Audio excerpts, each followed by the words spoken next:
Assalamualaikum warahmatullahi wabarakatuh. Perkenalkan, nama saya Rio Reval Albian dari Prodi PAI Fakultas FPIK Universitas Garut. Kali ini saya akan menjelaskan tentang dasar dan sumber ilmu pendidikan Islam yang di dalamnya ada Al-Quran, Sunnah, dan Ijtihad sebagai sumber pendidikan Islam.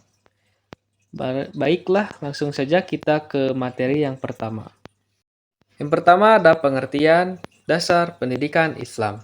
Dasar pendidikan Islam adalah seperangkat landasan yang menjadi pijakan utama dalam merancang, melaksanakan, dan mengevaluasi pendidikan agar selaras dengan nilai-nilai ajaran Islam. Landasan ini mencakup aspek filosofis, teologis, yuridis, dan normatif yang bersumber dari wahyu Allah Subhanahu wa taala dan pemikiran ulama. Dengan kata lain, dasar pendidikan Islam merupakan fondasi yang menentukan arah tujuan pendidikan, nilai yang ditanamkan, metode pembelajaran, serta karakter manusia yang ingin dibentuk. Yang selanjutnya ada sumber utama pendidikan Islam. Dalam kajian ilmu pendidikan Islam, terdapat 3 sumber utama. Yang pertama ada Al-Quran, yang kedua ada Sunnah Nabi, dan yang ketiga ada Ijtihad. Ketiga sumber ini bersifat hierarkis namun saling melengkapi. Pertama, Al-Quran sebagai sumber pendidikan Islam. Berdasarkan kedudukannya, Al-Quran merupakan sumber utama karena berisi prinsip dasar kehidupan manusia, termasuk konsep pendidikan.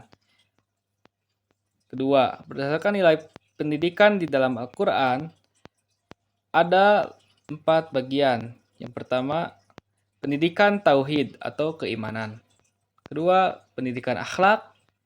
Ketiga, pendidikan intelektual. Dan yang keempat, pendidikan sosial.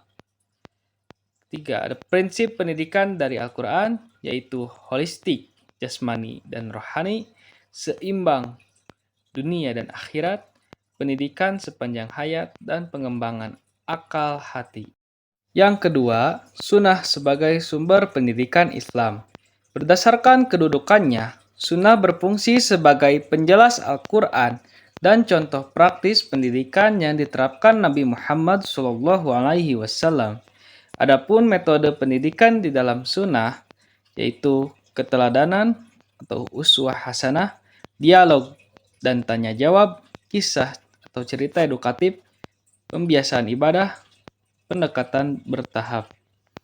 Dan karakter pendidikan Nabi yaitu penuh kasih sayang, memudahkan, tidak memberatkan, serta memperhatikan perbedaan individu. Yang ketiga, ijtihad sebagai sumber pendidikan Islam.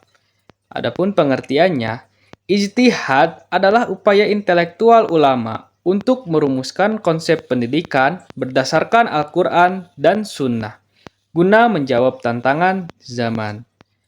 Mengapa ijtihad diperlukan?